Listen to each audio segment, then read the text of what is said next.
My son wouldn't let me in his house and said my presence would make things uncomfortable. So I canceled his 139 automatic payments and watched his perfect life crumble before my eyes.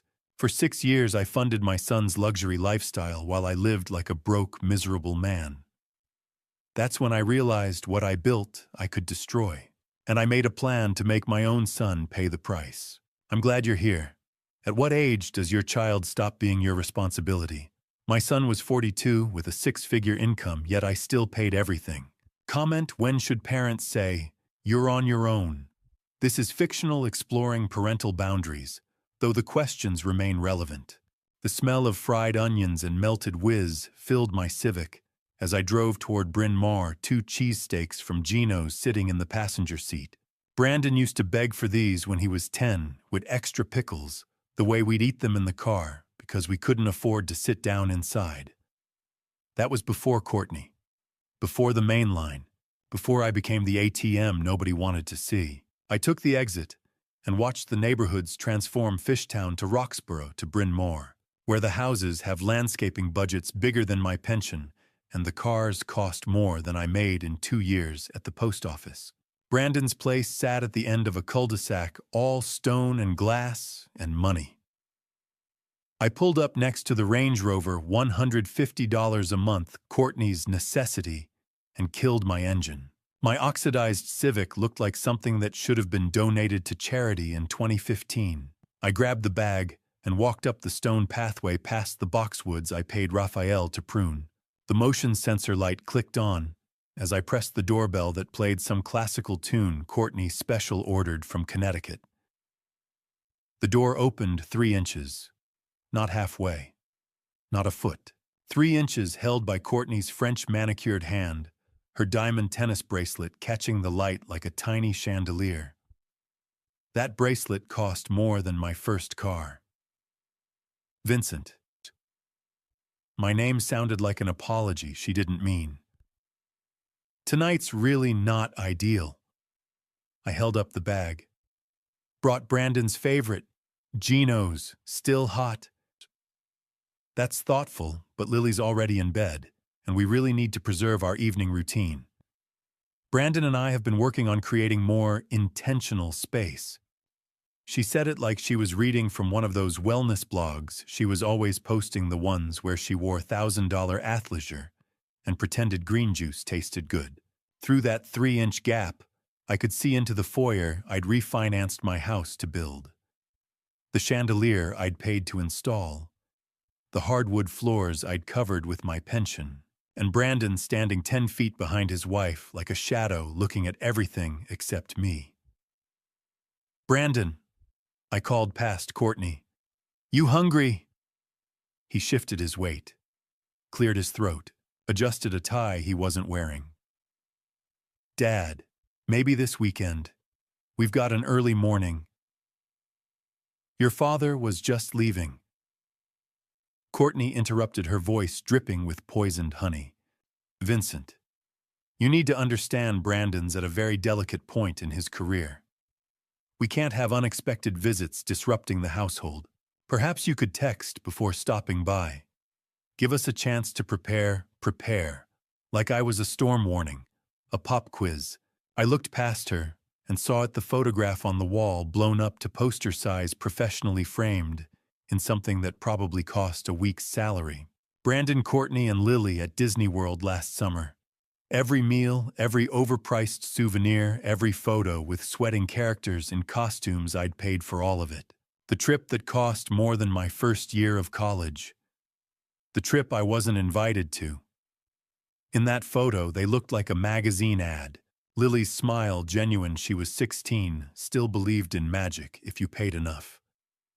Courtney looked like she'd been born wearing mouse ears and designer sunglasses. And Brandon looked proud, successful, like a man who'd built his own kingdom instead of mortgaging his father's life for the down payment. I wasn't in it.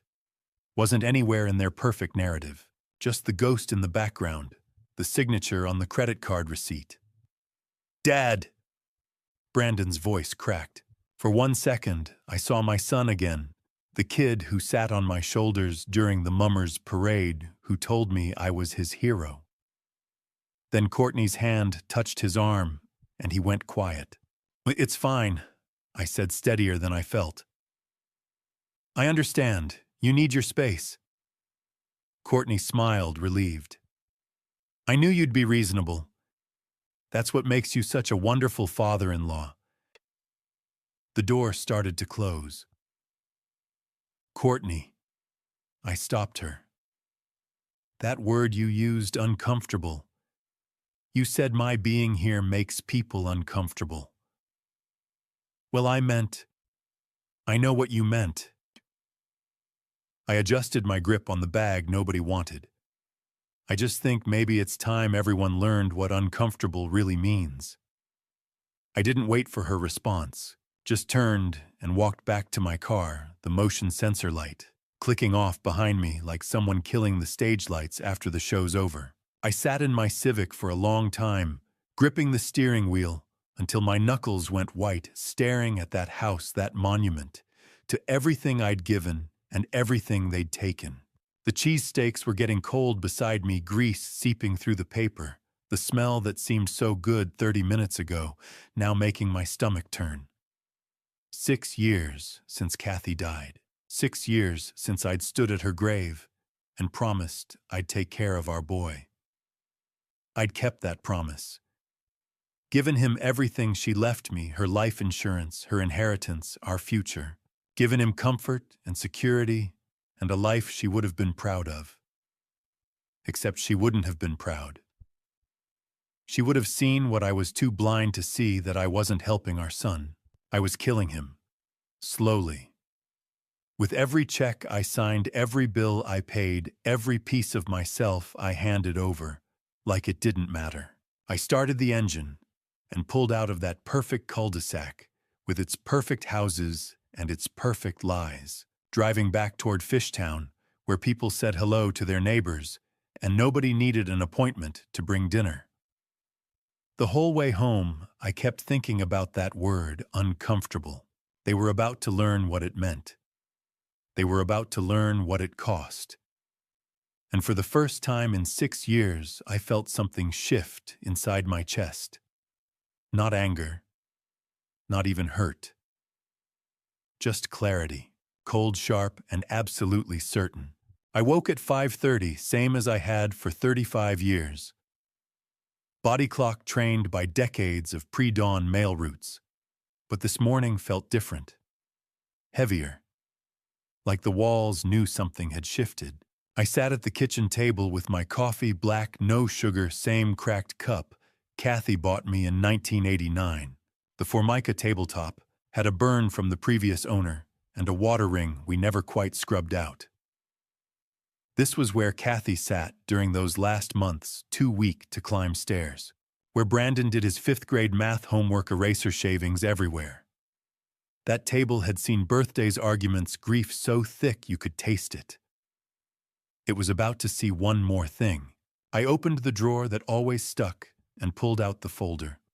Plain manila labeled family expenses in black Sharpie. I'd started it 6 years ago when Brandon first asked for help with his down payment. Just temporarily. Just until he got established. Temporarily had stretched into 72 months. I spread the bank statements across the table and grabbed my yellow legal pad. Started writing by hand the way I'd learned to track registered mail. When you write something down, you can't pretend you didn't see it.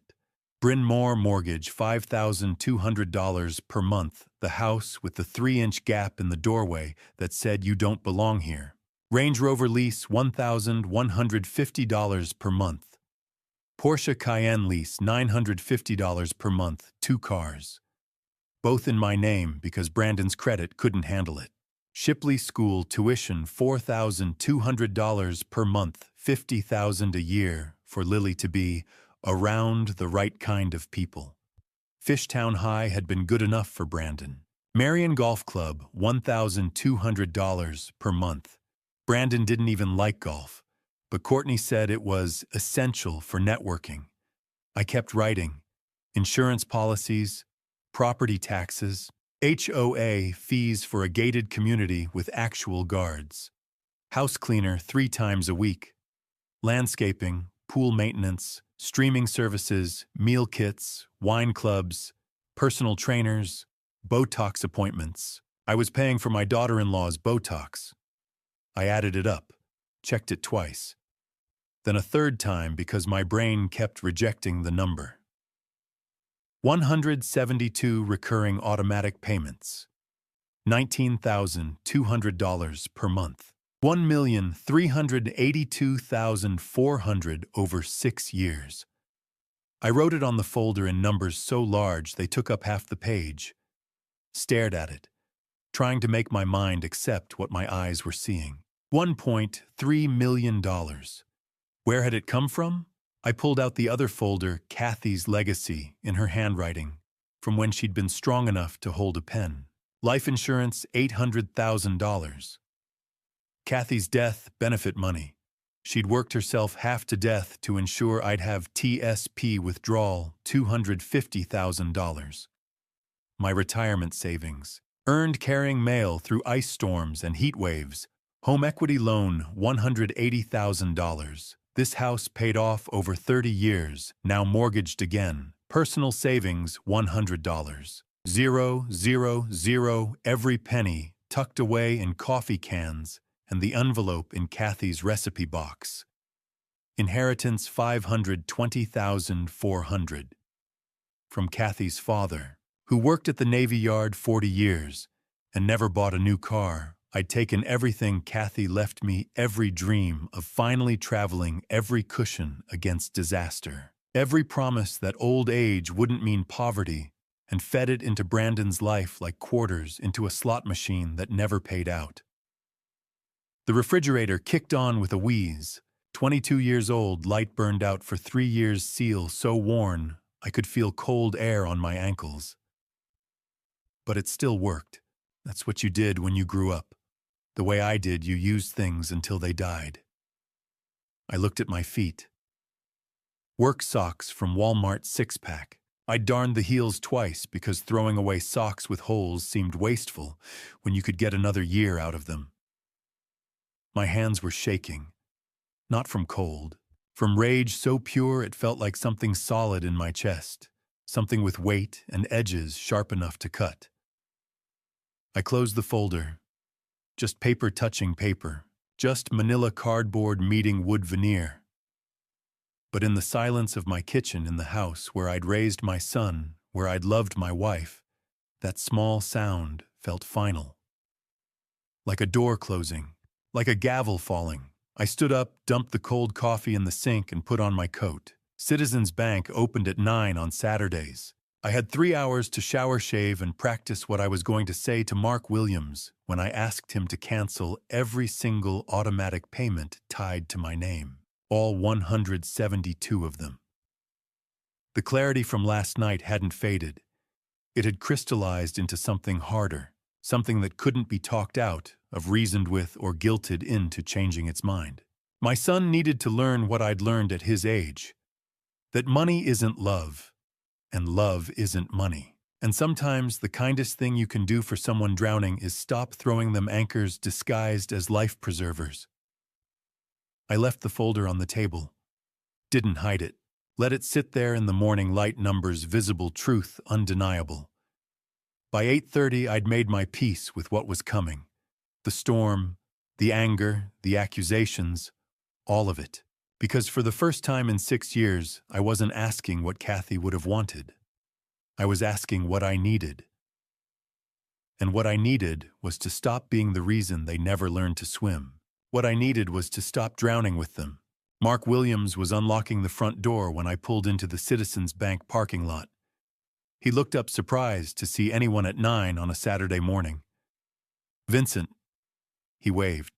"You're up early. Everything okay?" I walked across the lot folder under my arm. "Need to make some changes, Mark. Significant ones." Something in my voice made him pause. We'd known each other 20 years. He'd processed Kathy's accounts, sent a card when she died. He knew me as the quiet guy who never caused trouble. He held the door open. Come on in. The bank smelled like carpet cleaner and burnt coffee. Saturday skeleton crew, just Mark and maybe one teller in back. He led me to his office and I sat down, placing the folder on his desk. See, Mark, I need you to cancel every automatic payment linked to my accounts. All of them. Today. He pulled up my account, clicked through screens. His face went from confusion to concern to shock. Vincent. He looked over his reading glasses. You've got 139 recurring payments running through here. Mortgage, car leases, insurance memberships. He kept scrolling. This is funding someone's entire life. My son's life, I said, and his wife's. I want them all canceled. Every single one. Some of these are major obligations. The mortgage alone is $5,200 a month. If that bounces, I know. Car leases could be repossessed. I know. This school tuition, they don't mess around. Mark. I met his eyes. I know exactly what I'm doing, and I need you to help me do it. He stared at me, then pulled out a form and started writing. Okay, this'll take a while. Each cancellation needs individual processing. I've got time. For 6 years, I'd given all my time to people who couldn't even let me through their front door. Mark worked through the list. Mortgage, car leases, school tuition, golf club, house services, insurance policies, subscriptions. Every time he read one aloud, something loosened in my chest. After what felt like an hour, he looked up. All 139 automatic payments canceled. But Vincent, you've got Brandon listed as your power of attorney. If he has that authority, he could potentially reverse these decisions. I'd thought of that during my 3 hours of planning. Revoke it. You sure POA is serious? It means you trusted him to make financial and medical decisions if you couldn't. I trusted him with a lot of things, Mark. Time to start trusting myself instead. He processed the revocation, made me sign in 3 places, had his assistant notarize it. Done. Brandon no longer has power of attorney. Life insurance policy. I need to change the beneficiary. He pulled it up. Currently, Brandon's primary, Lily's secondary. You want to swap them? No. Lily as the only beneficiary. Remove Brandon entirely. Mark's hand hovered over the keyboard. Vincent, that's your son. I know who he is. My voice came out harder than I meant. And I know what he's become. My granddaughter deserves to know that someone in this family kept their promises. She deserves to know love isn't measured in dollar signs. Mark typed the changes. Done. Lily Carter, sole beneficiary. One more thing. The joint account, the one Courtney has access to. The one ending in 4721. Close it. Transfer whatever's left to my primary checking. Today. He checked the balance. About $1,800. You want it closed completely, that means Courtney won't have access to any funds through this bank. That's the point. He processed it, printed confirmations, slid them across the desk. I looked at the papers. Revocation of power of attorney, life insurance change, account closure, cancellation confirmations for 139 payments. Just paper, just ink and signatures. But it felt like cutting chains. Mark leaned forward. Vincent, I have to ask, are you sure? Because this is the nuclear option.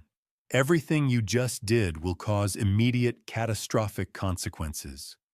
Mortgage defaults, repossessions, credit destruction. They're going to collapse. Maybe they need to. They're going to be furious. Let them. Vincent. His voice softened. I've known you a long time. This isn't like you. No, it's not. The old me would have kept writing checks until I died broke and alone. The old me believed money was the same thing as love. I stood up, gathered my papers. But I'm done with that. He walked me to the door. For what it's worth. Whatever led you here, I hope it works out. I hope they learn what they need to learn. So do I. I stepped outside into October sunshine. Perfect fall day, cool air, blue sky, leaves starting to turn. Girard Avenue was waking up corner stores, opening neighbors on stoops, someone's radio playing Motown. I walked half a block to the coffee shop that had been there 40 years, where they still charged reasonable prices. "Morning, Vincent," Maria called. The usual, and add a glazed donut. The big one. She raised an eyebrow. I never ordered food, but wrapped it up. $4.75. I handed her a $5. Keep the change. I sat on the bench outside with my coffee and donut and took a bite. Sweet, soft, probably more sugar than I'd eaten in a month. It was perfect. For 6 years, I'd denied myself everything. Every small pleasure, every unnecessary expense. I'd saved it all for Brandon, for Courtney, for a life I wasn't invited to be part of. This donut cost less than Courtney's monthly meditation app subscription. But it tasted like freedom, like the first breath after being underwater too long, like taking back something that was always mine. I finished my coffee, threw the cup away, and walked back to my car. The folder sat on the passenger seat, proof of everything I'd just done, everything I'd just undone. My phone was silent. They didn't know yet. Probably wouldn't until Monday when the first payment bounced. Maybe not until the school called about tuition, or the bank called about the mortgage, or the leasing company came for the cars. But they'd know soon enough, and when they did, when the calls started, and the accusations flew, and the reality came crashing down, I'd be right here in Fishtown, in the house I'd almost lost, to keep them comfortable, drinking my $4 coffee and remembering what it felt like to choose myself for once. For the first time in 6 years, I wasn't asking what Kathy would have wanted. I was asking what I deserved. And what I deserved was to stop setting myself on fire to keep other people warm. I sat in my armchair, the one Kathy and I bought at a yard sale in 1987, reupholstered twice, with a book I'd been meaning to read for 3 years. I'd never opened it. Too busy tracking payments, managing transfers, making sure Brandon's world kept spinning while mine stood still. But today I had time. The house was quiet. Not the lonely quiet since Kathy died, but the quiet of a storm passing. Of finally being able to hear yourself think. I was 40 pages in when my phone buzzed. 6:45 p.m., Courtney Dad. Our streaming service isn't working, says payment declined. Can you check? I looked at it. Set the phone face down, went back to my book. My phone buzzed again. 7:15 p.m., Brandon electric bill overdue. They're cutting power in 48 hours. Can you handle this tonight? I read the message. Felt nothing where guilt used to live. Set the phone down. By 8 o'clock, my phone was buzzing every 15 minutes. 8 o'clock p.m., Courtney Range Rover payment declined. Lease in default, 8:17 p.m. Brandon Dad, something's wrong. Multiple payments bouncing. Call me. 8:45 p.m. Courtney Golf Club suspended for non-payment. What is happening? 9:30 p.m. Brandon Dad. Call me. Now. Something is very wrong. I got up, went to the kitchen, made myself dinner. Scrambled eggs, toast the good jam I'd been saving. $8 a jar I used to think was too expensive for just me. It tasted better than anything I'd eaten in months. The phone kept buzzing in the other room, muffled, persistent as a fly against a window. I washed my dishes, dried them, put them away, went back to my book. I fell asleep in my chair around 11. Sunday morning I woke to 14 missed calls. I made coffee, scrambled eggs, scrolled through the call log. Brandon, Courtney, Brandon, Brandon, Courtney, Brandon again. One voicemail. I almost didn't listen. But curiosity is powerful. Dad. Brandon's voice was shaking.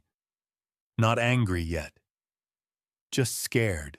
Dad, I don't know what's happening, but every payment you've been making, everything, it's all been declined. The mortgage, the cars, Lily's school, everything. I can't. His voice cracked. Please, call me back. We need to fix this. Just, please, fix it. Like it was a mistake, a glitch, an error that could be corrected with one phone call, one check signed by a father who couldn't say no. I deleted the voicemail. Then I went outside. The roses were overgrown. Kathy had planted them the year before she got sick, 6 bushes along the fence, pink and yellow and red. I'd been keeping them alive, but hadn't properly pruned them in 2 years. Too busy, too tired. I got the shears from the shed. Pruning roses is simple but brutal. You cut away everything dead or diseased, everything stealing resources from the healthy parts. It looks violent, all those branches falling, but it's not. It's mercy. You prune so the plant can live. I started with the pink bush, Kathy's favorite. Cut away the dead wood, the crossing branches, the growth going nowhere. The thorns caught my hands, drew blood. With each cut, I thought about Brandon, the boy who used to help me in this garden, complaining about thorns, but working anyway. The man who'd forgotten where he came from, who'd built his life on my back and called it success. I wasn't angry. That was the strange part. I was just done. Done being the root system for someone else's flowers. Done pouring everything into soil that gave nothing back. Done pretending money was the same thing as love. I finished the pink roses, moved to the yellow, then the red. By the time I was done, the bushes looked naked, wounded, but they'd grow back stronger. That's what happens when you cut away what's killing them. My phone was ringing inside. I could hear it through the window. I gathered the dead branches, tied them with twine, set them by the curb for trash pickup. The phone kept ringing. I went inside, washed my hands, cuts from thorns stinging under water, and made a sandwich. 6:15 p.m. Brandon, Dad, where are you? 6:47 p.m. Courtney. This is ridiculous. We need to talk. Now. 7:30 p.m. Brandon's school called. Lily's tuition bounced. She's going to be humiliated. Is that what you want? I didn't answer. Didn't pick up the phone to read them properly. I just knew they were there. Knew they were panicking. Knew that somewhere in Bryn Mawr, in the house I'd paid for my son, was finally understanding what it felt like when the ground disappeared beneath your feet. By 9 o'clock, the phone had rung 17 times. I turned it off. Upstairs, I pulled back the quilt. Kathy's mother had made patchwork of old dresses and shirts, stitched with love and patience. I climbed into bed, into sheets I'd washed myself in a house I'd paid for with my own hands. No guilt, no regret. No voice asking what Kathy would think. Because I knew. She'd think I should have done this 5 years ago. She'd think I'd finally remembered who I was. I slept better that night than I had in 6 years. Deep and dreamless and whole. And when I woke Monday morning to 32 missed calls and a text from Brandon saying he was coming over to sort this out, I made breakfast, drank my coffee slow, and waited. Let him come. I wasn't hiding, wasn't running. I was just done chasing people who kept walking away. The thing about pulling a thread is you don't realize how much is connected to it until the whole carpet starts unraveling. I learned that watching my son's life come apart, one service cancellation at a time. Day 3 after our confrontation, the entertainment subscriptions went dark. I didn't know this firsthand. Brandon didn't call to tell me, but I could picture it. Courtney settling onto their leather couch, clicking the remote, finding every streaming service locked. Payment method declined. Over and over. The small humiliation of having to explain to Lily why they couldn't finish their series. I was in my kitchen making lunch tuna sandwich, same as I'd eaten for 30 years, when my phone buzzed. Brandon's streaming accounts aren't working. Can you check if there's a billing issue? I looked at the message for a long time. Watched the 3 dots appear and disappear as he typed something else, then deleted it, then typed again. Brandon, never mind. I set the phone face down and took a bite of my sandwich. Day 5, the landscaping company called Brandon. I know because Mrs. Washington told me she'd seen the lawn crew pack up their equipment and leave after 10 minutes. Haven't seen that in Bryn Mawr before? She said, shaking her head. Those folks pay for everything on time. Not anymore. My phone buzzed again that evening. Courtney, the yard service, says we owe them $1,200 and they won't come back until it's paid. Can you please call them? There's been some mistake. No mistake. Just consequences. I deleted the message. Day 7, the bank notification came.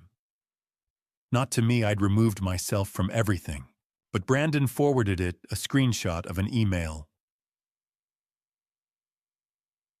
First payment attempt for vehicle lease returned due to insufficient funds. Second attempt will be made in 48 hours. Failure to satisfy payment may result in repossession. That one came with a message. Brandon, Dad, please. I'm trying to handle this, but I need time. Can you just cover the car payment this month? I'll figure out the rest. Just this month. Just this once. Just the word that had ruled my life for 6 years. I stared at that message. Imagined the Range Rover being towed away from the Bryn Mawr driveway. Imagined the neighbors watching. Imagined Lily asking why. My finger hovered over the keyboard. Then I deleted it. But the messages didn't stop. They mutated, evolved, got more desperate and more specific. Courtney, can you send $500? We need groceries, and my card got declined at Whole Foods. Brandon, electric bill is $380. Can you transfer it? Just this once. I'll pay you back. Courtney, Lily needs new shoes for gym class. $120. Please. They'd learned my bank wouldn't process automatic payments anymore, so they were trying manual requests. Testing the boundary. Looking for cracks. Each message was a small knife, precise and sharp. $500 for groceries. I ate on $40 a week. $380 for electric. Mine was $95. $120 for gym shoes. I'd worn the same work boots for 5 years. Delete, delete, delete. My thumb knew the motion. My heart knew something else. Because this was the part they don't tell you about boundaries. They don't tell you that holding them feels like slowly killing something you love. They don't tell you that every notification makes you wonder if you're a father teaching a lesson, or a monster watching his son drown. I sat at my kitchen table, that old Formica witness to everything, and read through the deleted messages folder. 23 messages in 4 days. Requests ranging from $50 to $2,000. Each one a little more desperate. Each one a little more specific about how it would hurt. Lily's tuition is due. They're going to shut off our water. Courtney's mother called, asking why we haven't paid her back the money she loaned us. That last one stopped me cold. They'd been borrowing from Courtney's parents, too. How deep did this go? How many people had they been using? My phone rang. Not a text. An actual call. Brandon's name on the screen. I let it ring, then ring again. On the third call, I almost answered. Almost, because that's what fathers do, isn't it? answer when their sons call. But then I remembered Friday night. The door opening 3 inches, Courtney's face, Brandon standing behind her like a ghost. I let it ring. The voicemail notification appeared. I didn't listen to it. I already knew what it would say. Some version of please wrapped in some version of this time will be different. It wouldn't be different. Not unless something fundamental changed. Not unless they learned what I'd learned too late, that you can't build a life on someone else's back. That you can't love someone while bleeding them dry. That money isn't the same as family, and family isn't the same as an ATM machine that never says no. By day 7, my phone had become a battlefield. Each notification was another skirmish I had to win. Delete, block, ignore. The discipline of it was exhausting. But what exhausted me more was the guilt. Because every time I deleted a message, I imagined Brandon's face when he realized I wasn't going to respond. Every time I ignored a call, I imagined him telling Courtney, he's really not going to help. Every time my phone stayed silent after I blocked a request, I imagined Lily asking, why won't Grandpa answer? Was I punishing them, or was I freeing them? Was I teaching them to stand on their own feet? Or was I teaching them that love has a limit and they'd reached it? Didn't know. Still don't. All I knew was that if I started answering now, if I sent even one transfer, covered even one bill, it would all have been for nothing. The confrontation, the bank, the canceled payments, the guilt sitting in my chest like a stone. I'd be right back where I started. A wallet with a heartbeat. A checkbook that apologized for existing. So I sat at my table as day 7 turned into night, watching my phone light up with increasingly desperate messages, and I did the hardest thing I'd ever done. Nothing. I did nothing. And I told myself, had to tell myself, had to believe it, like a prayer, that this nothing was something. That this silence was teaching them what my voice never could. That this emptiness was making space for them to figure out who they were when nobody was carrying them. I had to believe that. Because if I didn't, if this was just cruelty dressed up as love, then I'd destroyed my relationship with my son for nothing. The phone buzzed one more time. Brandon, I know you're getting these. I know you're ignoring them on purpose. Fine. We'll figure it out ourselves. But when this is over, don't expect me to forget that you did this. I read it twice. Then I turned off my phone completely, walked upstairs, lay down on the bed under Kathy's mother's quilt, and stared at the ceiling, trying to remember if there was ever a right way to watch your child fall, trying to believe that sometimes the most loving thing you can do is step back and let gravity teach the lessons you couldn't, trying to have faith that at the bottom of this fall there might be solid ground. Not certainty, just faith. It would have to be enough. Sunday morning, Bill Thompson slid into the pew next to me 5 minutes before service started. After the final blessing, he touched my elbow. Coffee. Not a question, an intervention. We walked to the diner that had been there since the 60s. Bill waited until we were settled, coffee poured, before he looked at me with those teacher eyes. You look like hell, Vincent. I wrapped my hands around my mug. I keep wondering if I'm doing the right thing. Watching them struggle, knowing I could fix it with one phone call, knowing Lily's caught in the middle. But you're not fixing it. No. Good. Bill stirred sugar into his coffee. Vincent, you're not hurting him. You're waking him up. Sometimes love looks like letting go so they can stand on their own. That's not cruelty. That's faith. Faith that he won't hate me. Faith that the boy you raised is still in there somewhere, under all that entitlement and fear. Bill took a sip. And if he hates you for a while, that's the price. But you're not abandoning him. You're standing in front of a mirror and making him look. I sat with that. The diner hummed around us, dishes clattering, conversations overlapping. What if I'm wrong? Then you're wrong. But at least you'll be wrong while respecting yourself, instead of bleeding yourself dry. I needed that. Because week 2 was about to get worse. Day 9. The tow truck came for the Range Rover. Mrs. Washington's sister saw it happen. Right there in the driveway, in broad daylight, everyone watching. The public humiliation, the neighbors seeing.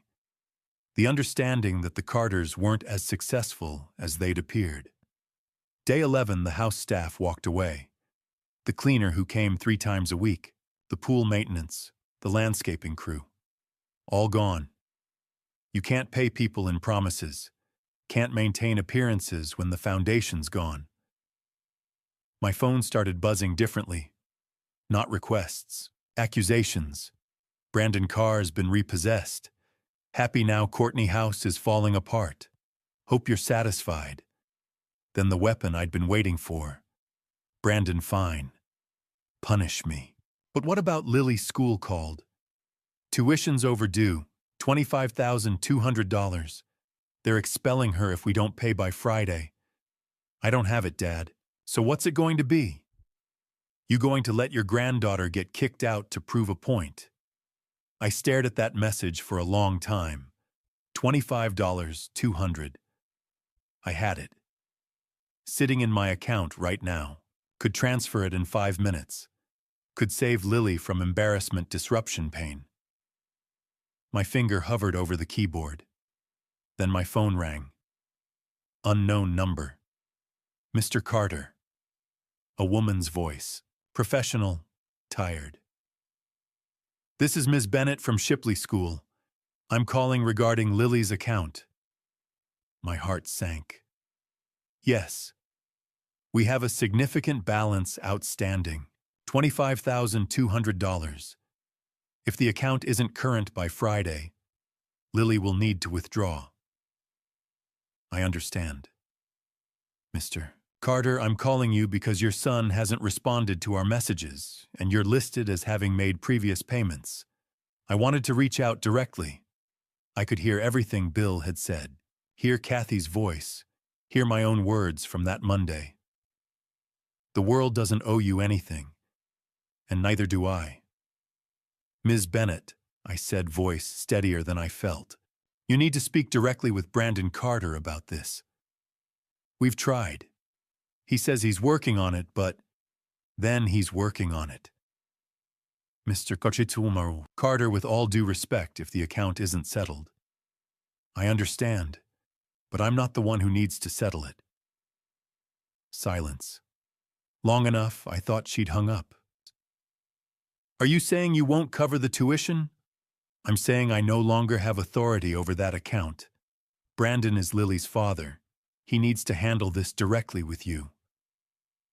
More silence. Then, I see. Well, thank you for your time, Mr. Carter. She hung up. I set the phone down. My hands were shaking, actually trembling, like I'd just done something physically difficult, instead of just saying no. $25,200. I had it. Right there. Could save Lily right now. But Bill's words echoed, sometimes love looks like letting go so they can stand on their own. If I paid now, if I swooped in to save Lily, what would I be teaching Brandon? That he could always use his daughter as leverage, that enough guilt would make me cave.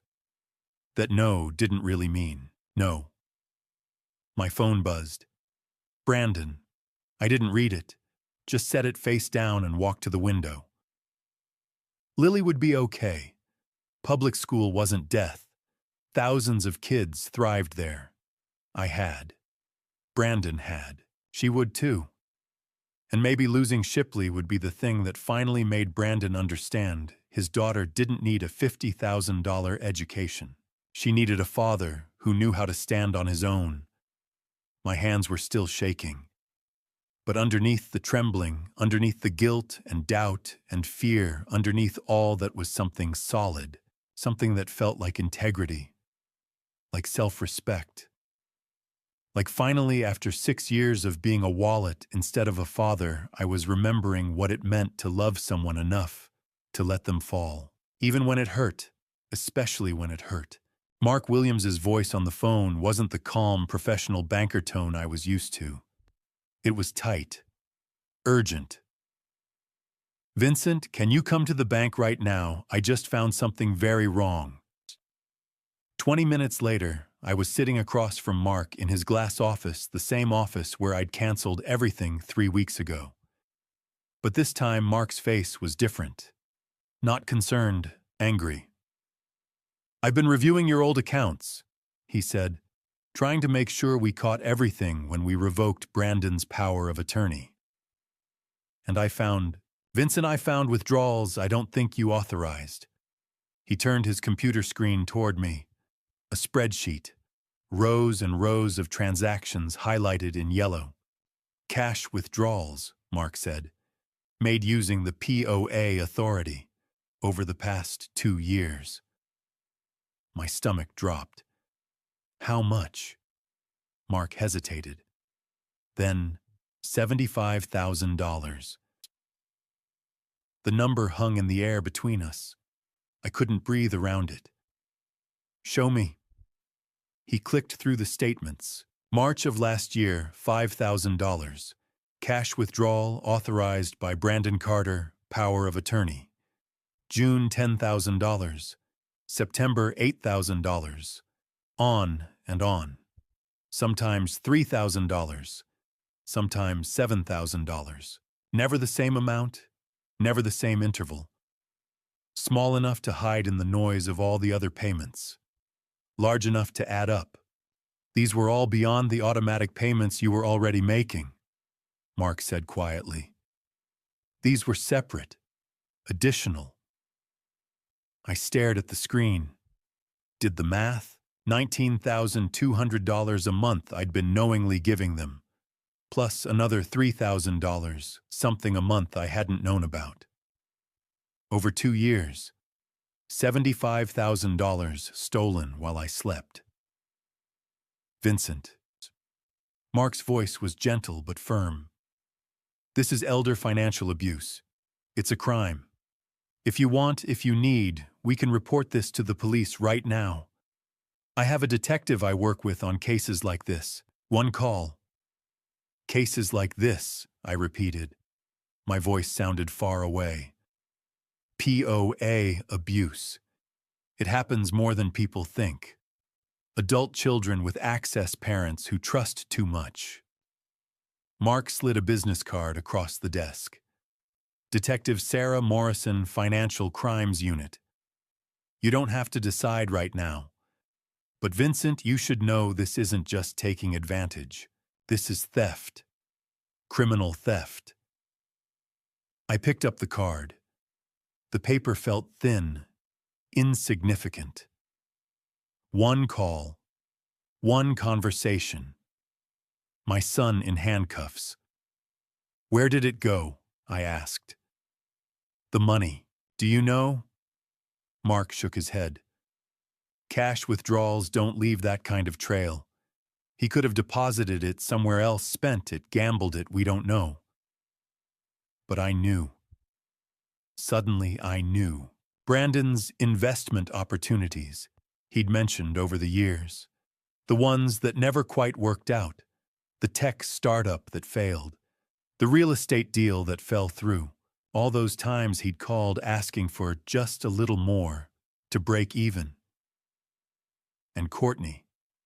The jewelry I'd seen her wear at that last dinner, the pieces that seemed to appear out of nowhere. The designer bags. The spa weekends she posted about. They hadn't just been living on my monthly payments.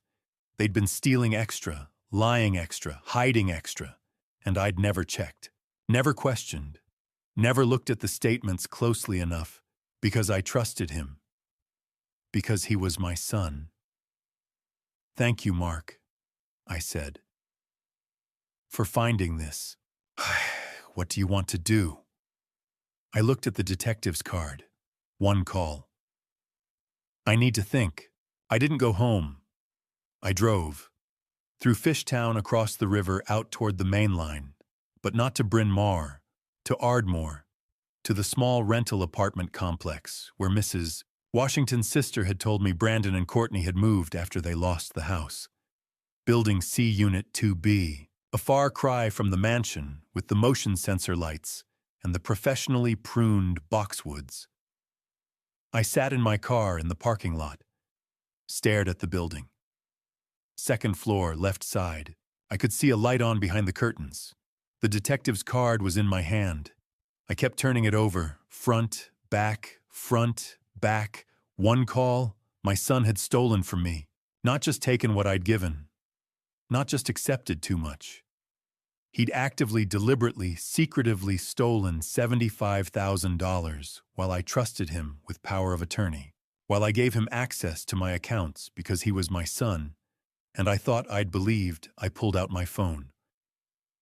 Started to dial, stopped, started again. Stopped. If Kathy were here, but she wasn't. She was in a grave in Holy Sepulchre Cemetery, with a headstone that said, "Beloved wife and mother." The life insurance money that was supposed to take care of me was gone. The money her father had left her, the man who'd worked at the Navy Yard for 40 years, gone. The money we'd saved together, penny by penny, paycheck by paycheck, gone. And not just gone to support Brandon's life. Gone to fund his lies. He stole from us love. I whispered to the dashboard, to the air, to wherever Kathy was listening. Our son is a thief. Not just a dependent adult child. Not just a man who'd never learned to stand on his own. A thief. Someone who'd looked at his father's trust and seen an opportunity. Who'd used legal access to drain accounts. Who'd lied about where money went. Who'd stabbed me in the back while I was sleeping. The rage came then. Hot and clean and absolute. My hands shook on the steering wheel. I wanted to call Detective Morrison. Wanted to watch Brandon's face when the police came. Wanted him to learn what consequences meant in the real world, not just the safe, cushioned world I'd built for him. I sat there for 20 minutes, watching that lit window, imagining making that call, imagining not making it, imagining what Kathy would say. She'd be heartbroken, but she wouldn't be surprised, because Kathy had seen it before. I'd seen Brandon's entitlement taking root, seen the way money became a substitute for effort. She'd tried to warn me. "Vincent," she'd said more than once, "you're not helping him.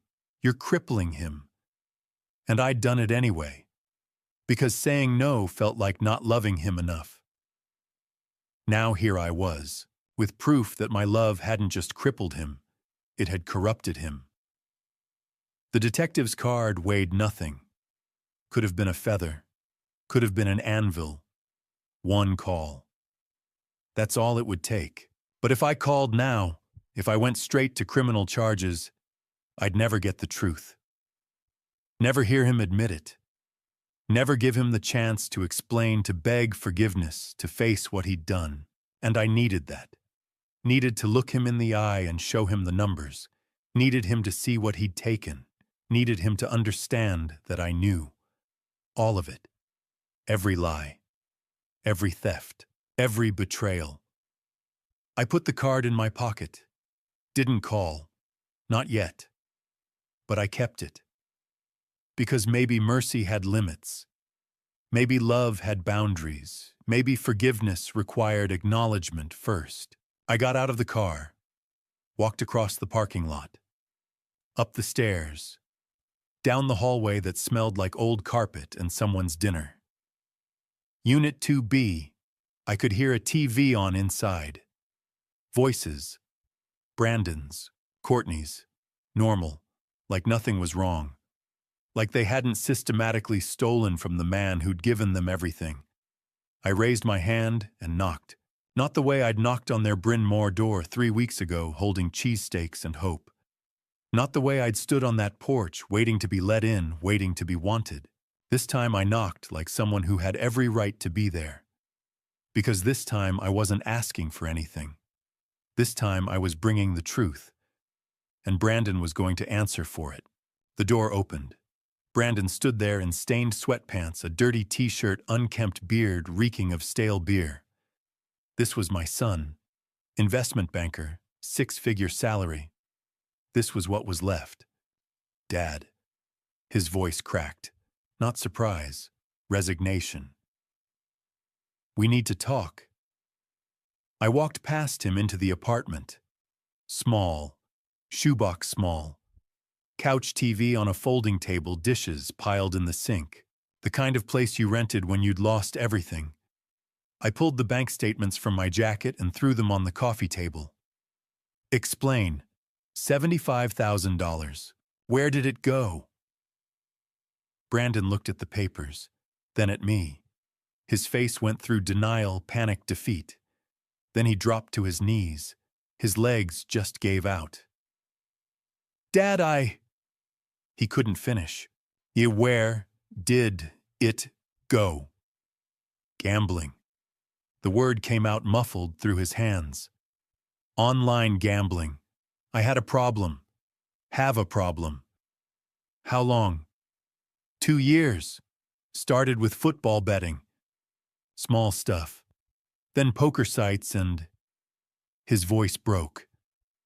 I couldn't stop. Every time I lost, I thought I could win it back. It kept getting worse. I stood there looking down at my 42-year-old son on his knees on stained carpet. Sports betting, he continued. High stakes. I was down 30,000, thought I could make it back. But the house always wins. And I kept taking more. Using the POA to pull cash. Lying about where it went. Investment opportunities, I'd say. And you never checked. You trusted me. That hurt worse than the theft. He'd known I wouldn't look, wouldn't question. And that's not all, I said. You lost your job 2 weeks ago. His head snapped up. How? Stephen Crawford called me. Your boss. Said your work had been deteriorating for months. Professional ethics violation. Couldn't focus. Missed deadlines. I pulled out the detective's card, let him see it. And Courtney, I continued. She knew, didn't she, about the gambling? Fear crossed his face. She found out 6 months ago. Went through my phone. Brandon's voice got smaller. I thought she'd leave, but she said if I wanted to keep gambling, fine. But I had to keep buying her things. Jewelry, spa trips, keep up appearances. He looked up at me. She said if I didn't, she'd take Lily, file for full custody, tell the courts about the gambling. I'd never see my daughter again. Courtney hadn't just been living off my money. She'd been blackmailing my son with it. So you kept stealing from me, I said, to pay gambling debts and buy your wife's silence. I'm sorry. Brandon was sobbing now. Dad, I'm so sorry. I didn't know how to stop. Couldn't stop gambling, couldn't stop Courtney, couldn't tell you, because you'd already given me so much, and I'd wasted it. Gambled it away. And I couldn't face you, couldn't admit I'm a failure. A thief. I looked at him. Saw the boy who used to help me rake leaves. Saw the man at his mother's grave promising to make her proud, and saw a stranger who'd stolen $75,000 from his father and lied for 2 years. I set the detective's card on the coffee table next to the bank statements. Elder financial abuse, I said. That's what they call it, a crime. I could call Detective Morrison right now. You'd be arrested, charged, convicted. Courtney would take Lily. You'd lose everything. Brandon stared at the card like a loaded gun. Please, he whispered. Dad, please. You're 42 years old. had a good job, a beautiful daughter, and you threw it all away. For cards. For the thrill of risking money you didn't earn. I need help. I know I need help. But I don't know how without losing everything. You've already lost everything, I said. Your house, your cars, your job, your dignity.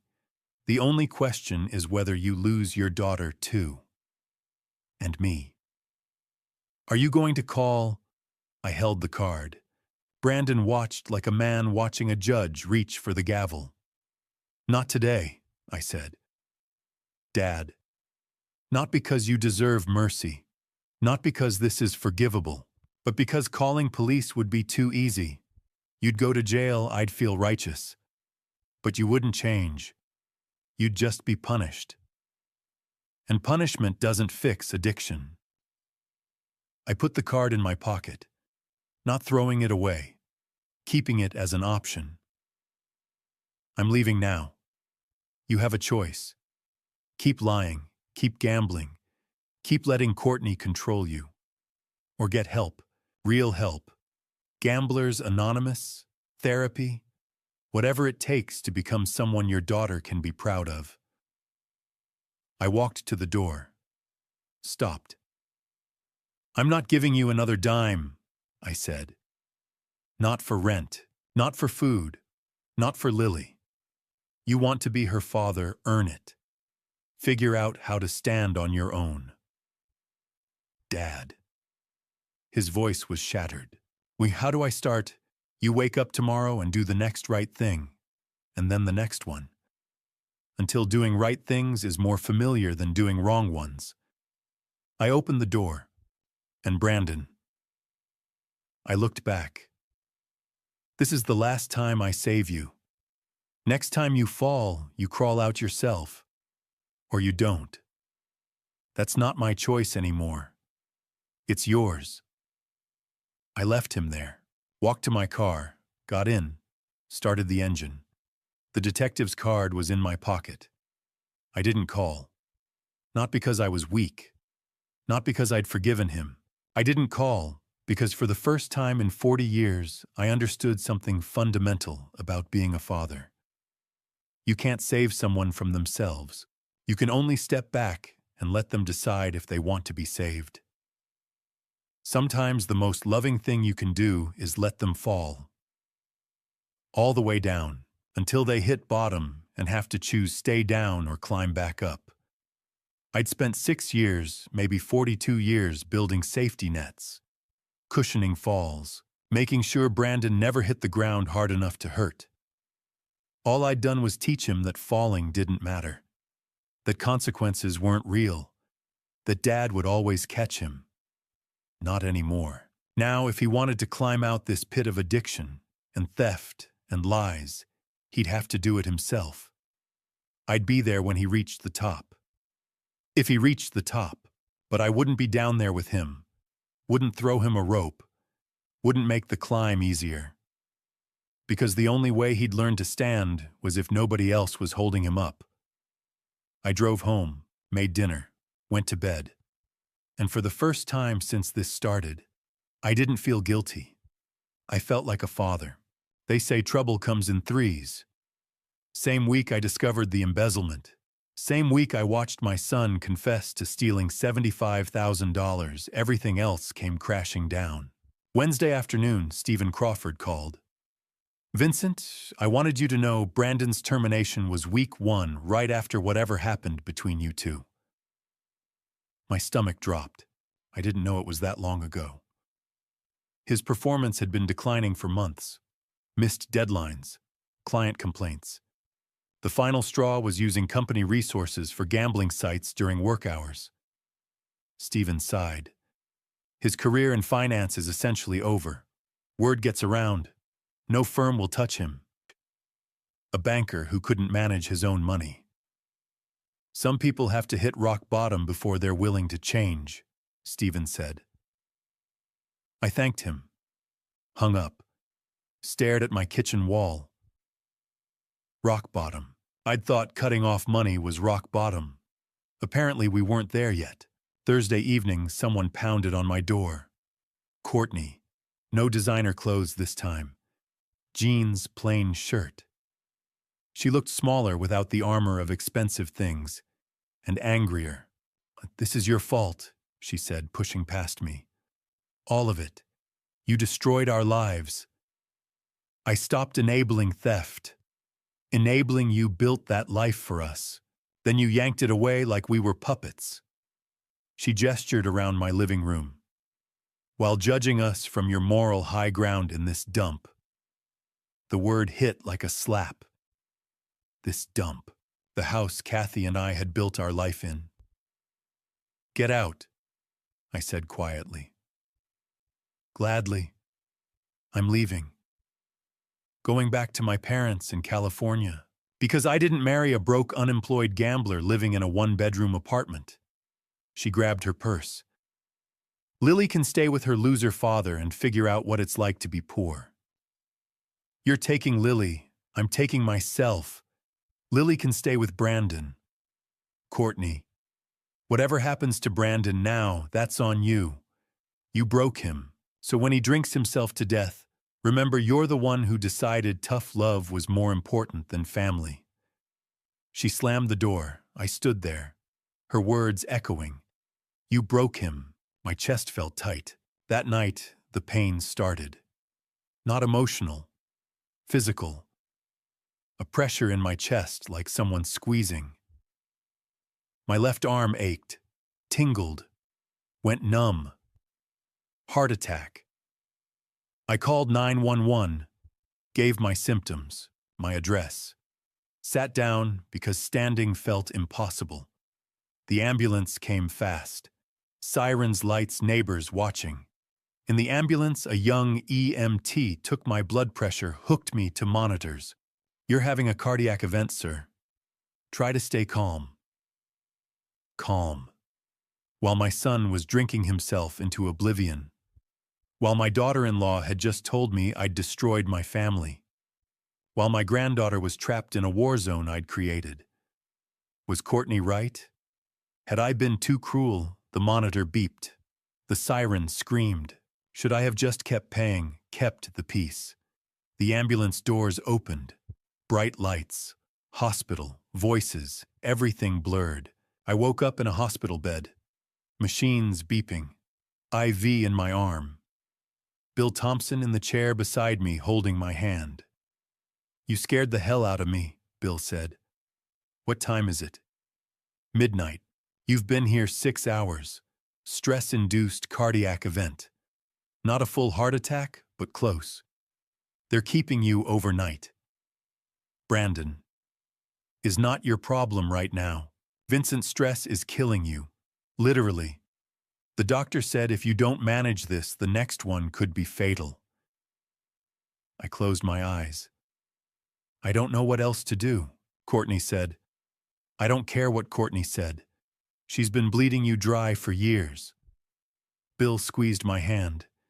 "You gave Brandon a chance to be human, to stand up, to face what he'd done. That's all a father can do. But he has to seize it. You can't seize it for him.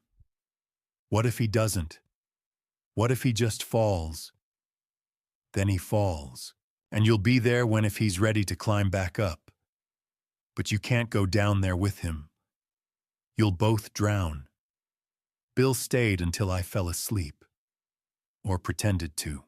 At 2 in the morning, I was still awake. Hospital rooms don't let you sleep. Too many beeps, too much light, too many thoughts chasing circles. My phone lit up. Text message. "Lily, Grandpa. I'm so scared." Mom packed her bags and left. "Dad's been drinking and won't talk to me. Can I please come live with you? I don't know what else to do." My hands shaking, I typed slowly. "Me, yes, sweetheart. I'll have Uncle Bill pick you up tomorrow morning. Pack whatever you need. You're coming home to Grandpa. I love you." 3 dots appeared, disappeared, appeared again. "Lily, thank you. I love you too. I'll be ready."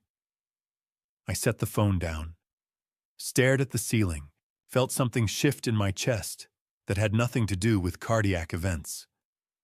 For 3 weeks I'd been cutting away, pruning, removing everything dead and diseased from my life, watching relationships burn, watching my son collapse, watching my own health deteriorate, and I'd wondered if I was doing the right thing.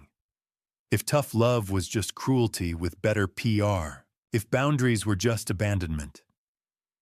But in that hospital bed, reading Lily's text, I finally understood. I hadn't been destroying Brandon's family. I'd been clearing the rubble so something real could grow. Brandon's marriage had been built on lies and money and blackmail.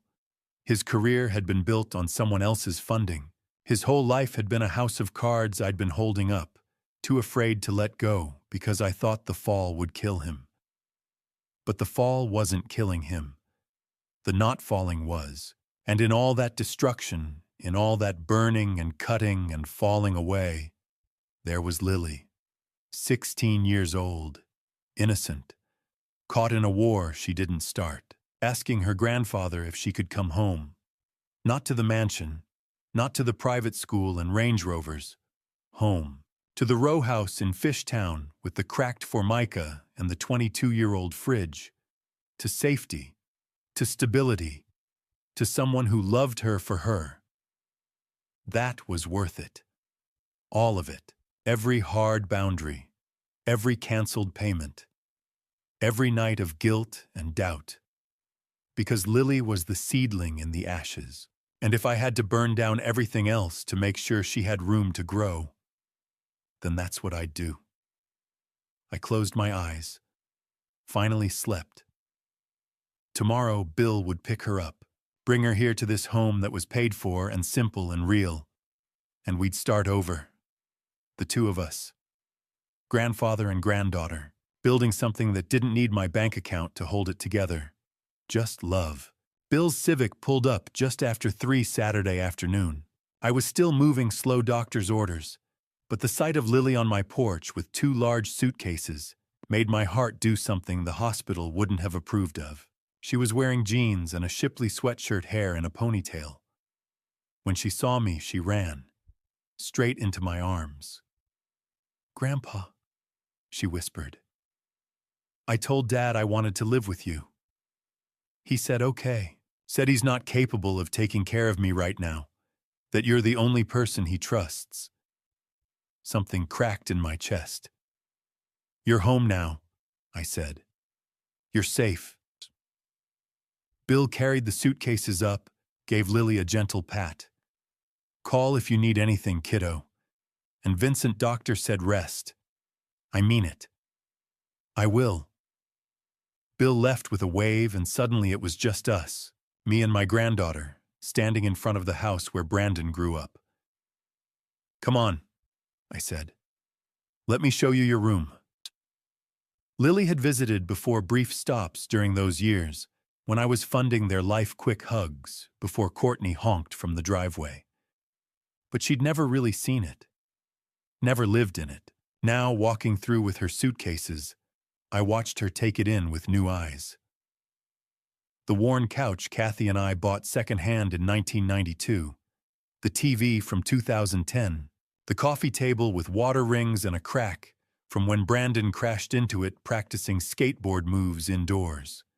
The faded carpet, not fancy, but clean, paid for, and hers now. "It's quieter than I remembered," Lily said. "No dishwasher running, no music in 3 rooms, just us. I like it. It feels safe." "That's because it is." I led her upstairs. 3 bedrooms, 1 bathroom. My room. The guest room I used for storage. And at the end of the hall, I opened the door. Brandon's room. I hadn't changed it in 24 years. The twin bed with the blue comforter Kathy bought when Brandon was 12. The desk where he'd done homework, where I'd helped with 5th grade math, where he'd written college essays. The bookshelf with Hardy Boys novels and old textbooks. On the dresser covered in dust soccer trophies. 5 of them. Brandon had played from ages 8 to 13. Most were participation awards, but one said Most Improved Player 1995. On the wall, his high school diploma. Brandon Michael Carter, Fishtown High School. Class of 2000, 24 years ago. Lily walked in, slowly touching things gently. She picked up the smallest trophy and wiped the dust with her sleeve. Dad played soccer. He did. Was pretty good. Loved being part of a team. I sat on the bed, suddenly tired. Your dad had a lot of good in him, Lily. Still does. He just got lost. She turned eyes wet. Can I really stay here? This is your home now, for as long as you need it. Even though it's my fault that you and Dad fought if I hadn't needed private school. Stop. I took her hands. None of this is your fault. You didn't make your father steal. You didn't make your mother leave. You're the only innocent person in this mess. But you didn't need private school. Your parents wanted it. Big difference. I squeezed her hands. Public school will be fine. Your dad went to Fishtown High. I went there. We turned out okay. She smiled, small but real. Okay is pretty good. Okay is excellent. We spent the next hour unpacking. Lily's clothes in the dresser that once held Brandon's, her books on the shelf, her makeup bag in the bathroom we'd share. Small conversations filled the spaces. Not this drawer for socks. Perfect. That one for shirts. What time do you eat breakfast? Around 7, too early. No. I catch the bus at 8:15. I'll drive you, at least the first few weeks. You don't have to. I want to. She relaxed, starting to believe this was real. We talked about house rules. Be safe. Let me know where you are, do homework. About dinner, she liked spaghetti, hated Brussels sprouts. About laundry day Sundays. About the piano downstairs still worked if she wanted to learn. These conversations mattered. Not mortgage is due or tuition bounced. Just what do you like for breakfast, scrambled eggs and toast. Not too much butter. Now I knew. By the time we finished, the sun was setting. Golden light through the window made everything soft and warm. Lily sat on the bed and looked around. At the trophies. At the diploma. At her clothes in the drawers. Thank you, Grandpa, she said quietly, for not giving up on us. I didn't give up on you, sweetheart. Never could. She nodded, then reached into the bottom of her suitcase, the one we'd just emptied. Her hand disappeared into the corner. When it came back out, she was holding something wrapped in an old t-shirt. She unwrapped it slowly. A piggy bank. Ceramic pink, the kind you can't open without breaking. It had a small chip on one ear. Bigger than I expected. Heavier. The kind that could hold years of allowance. Lily held it in her lap with both hands protecting it. Her thumb traced the chipped ear. Can I show you this, Grandpa? She asked. Her voice was soft, shy, like she was sharing something secret. I sat beside her. Of course, sweetheart, I said, still watching. Drop a comment, sharing what you think that piggy bank means to Lily. Your theory might be closer than you think. Before we continue, this story contains dramatized elements created for storytelling purposes. Feel free to stop here or keep going to discover the truth. Lily sat on the edge of the bed, and I sat beside her. The piggy bank rested between us on the faded quilt. Can I show you now, Grandpa? She asked, her voice barely above a whisper. I nodded. Of course, sweetheart. She lifted it over her head and brought it down hard against the wooden floor. The crack was sharp and final.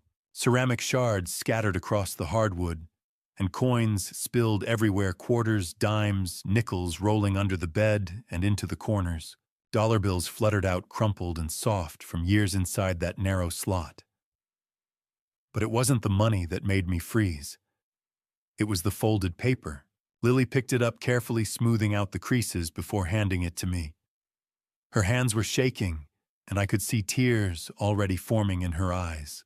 The paper was lined notebook paper, the kind with 3 holes punched on the side. At the top, in Lily's careful handwriting, were the words, "Beach trip with Grandpa." Below that was a budget, a real budget, written in blue ink with neat columns. Hotel 2 nights, $240, train tickets, round trip, $86, boardwalk games, $50, ice cream lots, $40, crab dinner, $120, souvenirs, $60, emergency fund, $100, miscellaneous, $434. At the bottom, underlined 3 times, total budget, $130. And beside it, in red pen that looked newer than the rest, saved so far, $1,847. I stared at those numbers. My throat closed up. I looked at Lily, and she was crying now, tears streaming down her cheeks. "You promised me when I was 8, she said, her voice breaking. "You said we'd go to Cape May together, just you and me. We'd walk on the beach at sunrise and eat crabs with our hands, and you'd teach me how to find the best shells." I remembered. God help me, I remembered. It was summer 6 years ago. We'd been sitting on my porch drinking lemonade, and Lily had asked me what the ocean felt like. I told her about Cape May, about how Kathy and I used to take Brandon there when he was small, before everything got complicated. I'd promised her we'd go. Someday soon, but someday never came. And every time I brought it up, Lily continued wiping her face with the back of her hand. "Mom would say you were too busy, or Dad would say we were going somewhere better, Disney World or a cruise or some resort with a spa. But I didn't want those trips, Grandpa. I wanted Cape May. I wanted to go with you." Her voice cracked, and she had to stop and breathe before she could keep going. So I started saving. Every birthday when Grandma sent me a card with $20. Every Christmas when Uncle Ray gave me $50. Every week when Dad gave me allowance for doing chores. I put it all in there. She gestured at the broken pieces of ceramic, at the coins still scattered across the floor. Every single dollar. She looked down at her hands, twisting them together in her lap. I didn't buy the new iPhone when my old one stopped working right. I told Mom the screen was fine even though it had cracks. I didn't get the designer sneakers all my friends were wearing. I wore the hand-me-downs from my cousin and told everyone I liked them better anyway. A sob escaped her, and she covered her mouth. "Because I wanted to take you somewhere, Grandpa. Everyone always said you were the one who paid for everything. You gave, and nobody ever gave anything back. And I wanted to give you something. Something that was mine." I sat there holding that piece of notebook paper, staring at her round, careful numbers. 6 years. She'd been saving for 6 years. Since she was 8 years old. Mil osemsto sedminsti rideset dolarjev. For a 14-year-old, that was everything. Every birthday, every Christmas, every bit of allowance she'd ever earned, folding laundry or washing dishes or whatever small tasks Brandon had given her. Not spent on herself. Saved. For me, I looked at the coins on the floor, quarters and dimes and nickels, the humble currency of childhood. I looked at the crumpled dollar bills. I looked at her budget, written and rewritten as prices changed, as she learned more about what things cost. My hands started to shake. Numbers flooded my mind. Miljuni tlayet mija u tmienja u tnain elf erba mija. 172 automatic payments. $19,200 every single month for 6 years. I'd given Brandon everything: my retirement, Kathy's life insurance, my home equity. I'd burned through over $1 million to keep him comfortable, and he'd stolen $75,000 on top of it. He'd gambled it away. He'd bought things he didn't need to impress people who didn't care. He'd let Courtney spend thousands on jewelry and designer bags, and when the money finally stopped, he'd called me selfish. He'd called me cruel. He'd accused me of destroying his family. He'd never once said thank you. But this child, this beautiful, selfless child, had spent 6 years giving up every small joy a teenager wants. No new phone, no trendy shoes, no trips to the mall with friends. She'd saved every dollar, every quarter, every dime. Not for herself, for me. Because she'd seen me give everything to everyone, and she'd wanted to give something back. Not because she owed me, not because she wanted something in return, but because she loved me. Lily, I whispered. She looked up at me, her face red and streaked with tears. You didn't have to do this, I said, barely able to get the words out. I know, she said quietly. But I wanted to. You deserved it, Grandpa. You deserve someone to take care of you for once. Something inside me broke. I set the paper down on the bed and pulled her into my arms. She buried her face in my shoulder, and I held her tight, feeling her small frame shake with sobs. And then I cried. Really cried. For the first time in years, I let everything go. The exhaustion, the betrayal, the humiliation, the crushing weight of giving and giving until there was nothing left. I cried for Kathy, who died believing our son would become the man she'd raised him to be. I cried for the 35 years I'd spent carrying mail in the rain and snow, for the $1 million I'd poured into a hole that never filled. I cried for every boundary I'd never set, every time I'd said yes when I should have said no. But most of all, I cried because of this child in my arms. This child who'd seen my worth when no one else had. Who'd loved me the right way. Who'd given up iPhones and designer shoes and all the things her friends had just to save enough money to take her grandfather to the beach. $1.3 million hadn't bought me a damn thing. It had bought dependency and entitlement and theft. It had bought resentment disguised as love. But $1,847 had bought back my soul. I pulled back and looked at Lily, cupping her tear-stained face in my hands. We're going, I said, my voice steady now.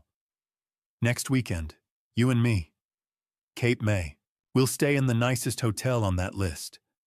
We'll eat crabs until we're sick. We'll walk the beach at sunrise and find shells and ride every ride on the boardwalk twice. She started to protest. But Grandpa, I shook my head.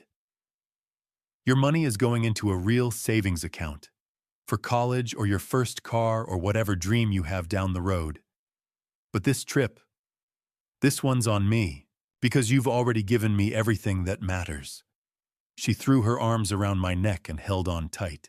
I looked down at the broken pieces of the piggy bank scattered across the floor, at the coins and crumpled bills that represented 6 years of sacrifice. Everyone else had loved my wallet, but Lily had loved me, and that made all the difference in the world. Healing doesn't arrive with trumpets and fanfare. It comes quietly on a Saturday morning when your granddaughter burns pancakes and you eat them like they're caviar. I sat at my kitchen table watching Lily scrape blackened batter off the griddle, her tongue sticking out in concentration. The smoke alarm had gone off twice. She turned to me with an apologetic grin, flour smudged across her cheek. They're perfect, I said, cutting into the charred disc on my plate. And somehow they were. Because she'd made them. Because she was here. Because for the first time in 6 years, my kitchen felt like a home. The new normal came in small moments like these. Monday through Friday, I drove the Civic to Northeast High School. No more Shipley uniforms. No more luxury SUVs in the parking lot. Just regular kids in hoodies and sneakers, On the third day, as Lily buckled her seatbelt, she looked at me and said, "It's nice, Grandpa. Just being a regular kid. Nobody cares what shoes I'm wearing, they just see me." Her voice was so light, like she'd been carrying a weight I hadn't known about, and had finally set it down. I reached over and squeezed her hand. "You were always just you, sweetheart." She smiled, a real smile that reached her eyes. We fell into a rhythm breakfast, together homework at the kitchen table while I cooked dinner old movies on Friday nights with popcorn. The house was fuller than it had been in years, even though it was just the two of us. I didn't hear from Brandon, not for 5 weeks. I told myself it was better that way, that he needed to figure out his own life without my checkbook. But late at night, when the house was quiet, I'd wonder where he was, if he was eating, if he was sober. Then, on a Sunday morning in late November, there was a knock at my door. Brandon stood on my porch, looking different. Thinner, his face gaunt in a way that aged him. But his eyes were clearer. His clothes were clean jeans and a gray hoodie, nothing designer. His hands weren't shaking. "Hi, Dad," he said quietly. I stood there, hand on the doorknob, waiting. He reached into his pocket and pulled out something small. A plastic chip with 30 days printed in gold letters. He held it out like an offering. "Gamblers Anonymous," he said. "I've been going every day, 30 days clean. No bets, no casinos, nothing." I took the chip. It was warm from his pocket light and weightless, but I saw what it meant. 30 days of choosing not to gamble.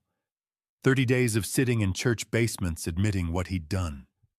30 days of crawling forward. "I'm working at Target," he continued, voice steady but quiet. "On Roosevelt Boulevard, stocking shelves, $16 an hour. It's not much, but it's honest." I looked up at him. "I sold the Porsche, got $18,000. I wired it to your account last week. I know it's not close to what I took, but it's a start. I'm going to pay back every dollar, Dad, even if it takes the rest of my life." Part of me wanted to pull him inside to forgive everything right there. But another part, the part that had been burned too many times, held back. "Come in," I said finally. He hesitated like he wasn't sure he'd heard right. Then he crossed the threshold. We sat in the living room. I made coffee black for both of us. The silence was heavy, but not hostile. The silence of two people who didn't know where to start. "How's Lily?" he asked. "She's good. At a birthday party right now." He nodded, jaw tightening. "Does she hate me?" I looked at him and saw the fear. Not fear of losing money or status. Fear of losing his daughter's love. "No," I said. "She doesn't hate you. She's confused. She's hurt. But she doesn't hate you." He looked down, blinking hard. "I want to see her," he said, voice breaking. "Not to take her back, I know I don't deserve that. But just to talk. To tell her I'm sorry. To show her I'm trying." I set my coffee down. "You can see her. Here. With me present. She's not ready for more than that, and neither am I. But if you keep showing up, really showing up, we'll figure it out." Relief flooded his face. "Thank you. Thank you, Dad." "Don't thank me," I said. "Thank yourself if you keep going. That chip." I nodded toward it on the table. "That's just the first one. You've got a lot more to earn." "I know," he said. "I will. I promise." I wanted to believe him. God, I wanted to. When he stood to leave an hour later, I walked him to the door. He turned back on the porch, and for a moment I saw the boy he used to be. The kid who'd helped me rake leaves. The teenager who'd called from college just to hear my voice. "I'm taking the bus," he said, nodding toward the street. 3 transfers to get home. Gives me time to think. I watched him walk down the cracked sidewalk toward the bus stop, his shoulders hunched against the cold hands in his pockets. No luxury car, no driver, just my son walking to catch public transit. And as I stood there, I realized something. I'd rather have a son who stocked shelves at Target with integrity than a financial director living in a mansion built on lies. The bus pulled up. Brandon climbed aboard. I closed the door and went back inside, where the coffee was still warm and Lily's burnt pancakes sat on the counter. It wasn't much, but it was a start.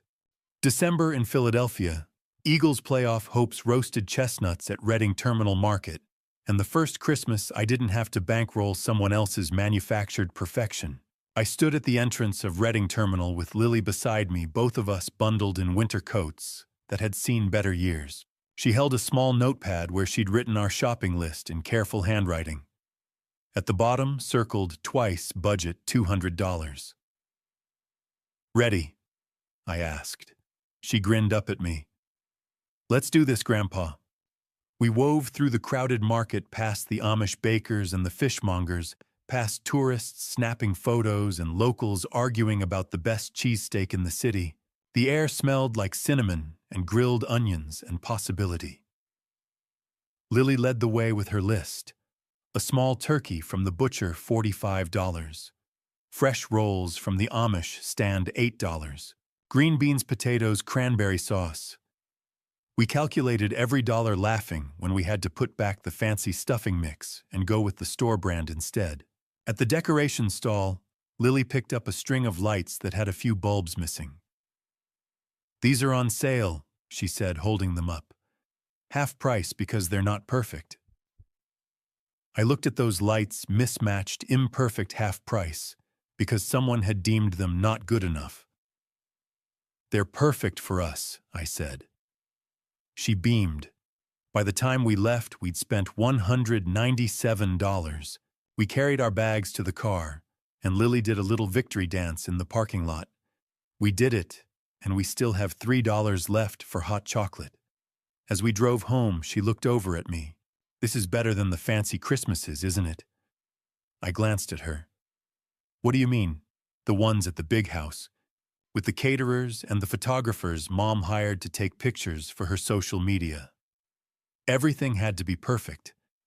The tree had to be designer. The presents had to be expensive. But nobody was actually happy. She looked down at her hands. This feels real. I reached over and squeezed her shoulder. It is real, sweetheart. This is what Christmas is supposed to feel like. The week leading up to Christmas, Brandon showed up 3 times. Each visit, he looked a little more solid, a little more present. He'd bring his GA meeting schedule to show me or tell me about his shift supervisor at Target, who was teaching him inventory management. On his 3rd visit, I asked him to stay for dinner. We sat at my kitchen table, the same Formica table where I'd calculated how much I'd given him, where I'd realized how much I'd lost. But tonight it felt different. Brandon helped Lily with her math homework while I made spaghetti. Simple, normal. As we ate, Brandon set down his fork. Dad, I need to tell you something. I waited. The reason I didn't call for so long after everything happened, it wasn't just shame. Courtney was blackmailing me. Lily looked up, her eyes wide. Brandon's jaw tightened. She knew about the money I took from you. She said if I didn't keep giving her what she wanted, she'd report it to the police herself. Make sure I lost custody of Lily. Make sure I went to prison. His voice cracked. I was terrified, so I stayed quiet, kept my head down, tried to figure out how to get clean and get strong enough to fight back. And now, I asked. Now we're getting divorced. She gave up custody of Lily in exchange for a one-time payment of $5,000. Money I don't have, so I'm paying it off in installments. He looked at me. I didn't ask you for it, and I'm not going to. This is my mess. I'll clean it up. I studied him across the table. There was no manipulation in his eyes, no angle, just exhaustion and determination. "Good," I said simply. He nodded, relief softening his face. Christmas Eve arrived cold and clear. Bill Thompson came over around 5 carrying a pie his sister had made. Lily's friend Zoe from school showed up with her mom, who dropped her off with a plate of cookies. And Brandon arrived on the bus at 6, carrying a worn paper shopping bag. We crammed around my table, 5 of us in a kitchen built for 2. The turkey was a little dry. The mashed potatoes were lumpy. The string of half-price lights blinked unevenly over the doorway. It was the best Christmas I'd had in years. After dinner, as we cleared plates, Brandon pulled out his shopping bag. "I didn't have much for gifts this year," he said, looking at Lily. "But I wanted to give you something." He handed her a book. It was old, the cover creased and faded. The Phantom Toll Booth. "This was mine," he said quietly, "when I was your age. Your grandma Kathy read it to me when I was in the hospital with pneumonia. I loved it so much I read it 10 more times on my own." Lily turned it over in her hands, running her fingers over the worn spine. "You're giving me your favorite book." "Yeah," Brandon said, "because you deserve to know that I wasn't always what I became. I used to be a kid who loved stories, who believed in things. I want you to have that part of me. The part that was still good."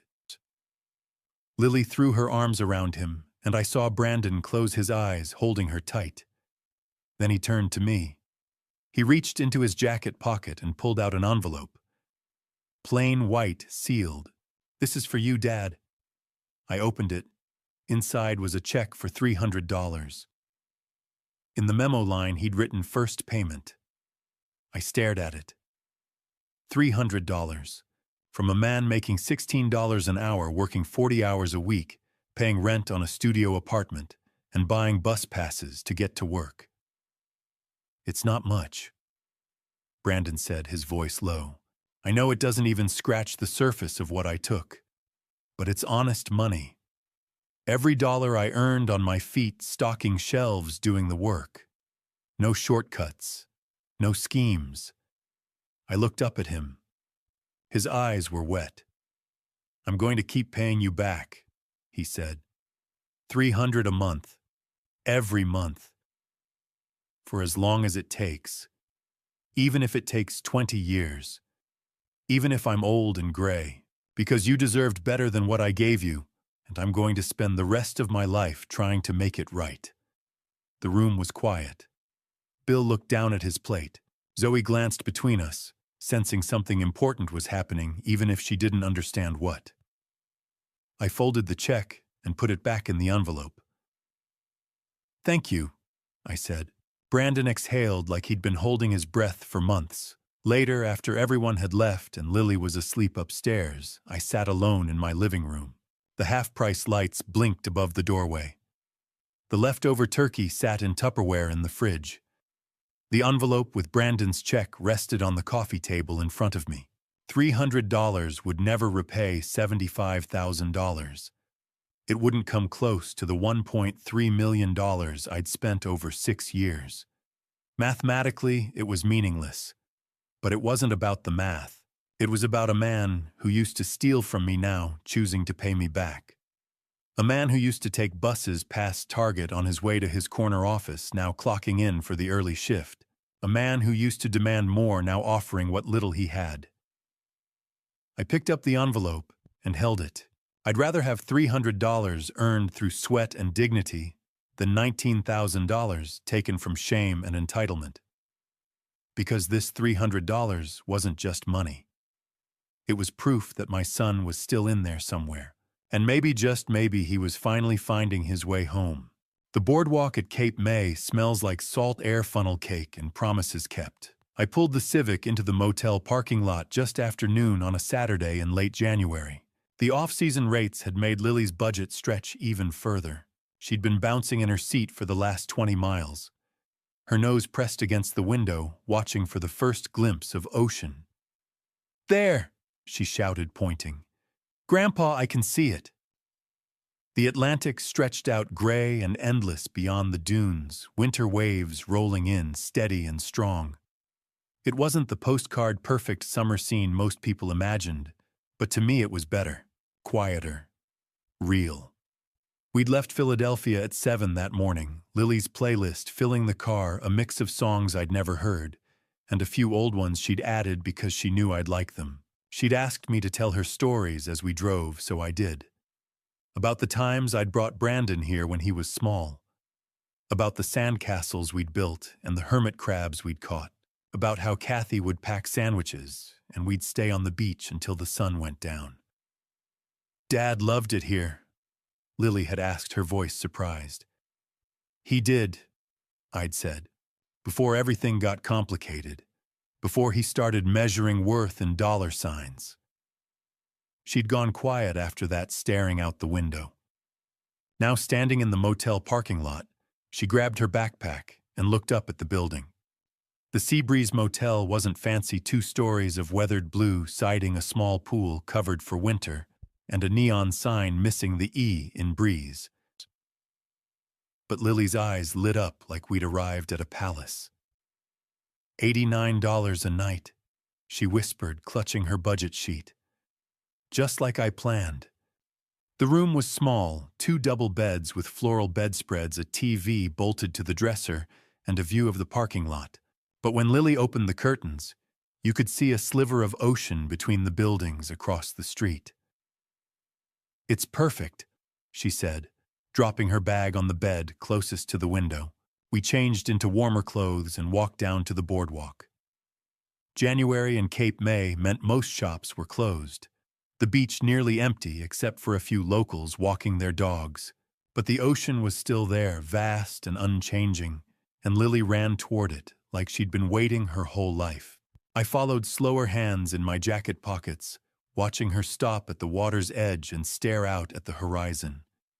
The wind whipped her hair around her face. She looked small against the endless gray water, but she didn't look afraid. She looked free. "Grandpa," she called back. "Come look." I joined her at the shoreline and she pointed down at the sand. Small shells, bits of sea glass, foam from broken waves washing over our shoes. "You're going to teach me how to find the good shells, right? That's the plan." We spent an hour walking the beach, me showing her how to spot the unbroken ones, how to read the tide patterns, how to watch for the pull of the waves. Simple skills, things my father had taught me, things I'd taught Brandon when he was young, things he'd forgotten somewhere along the way. By 4 o'clock, Lily's pockets were full of shells and sea glass, and we were both hungry. We found a small seafood shack a few blocks off the boardwalk, the kind of place with paper plates, plastic forks, and prices written on a chalkboard. Lily ordered the crab cake sandwich. I got the same. We sat at a picnic table outside, bundled in our coats, eating with our fingers while seagulls circled overhead. "Ah, this is exactly what I imagined," Lily said, wiping Old Bay seasoning off her chin. "When I was saving all that money, I used to think about us sitting somewhere like this. Just the 2 of us. No fancy restaurants where I had to worry about using the right fork. Just this." I looked at her across the table, this 14-year-old girl who'd given up 6 years of small joys to give me one perfect weekend.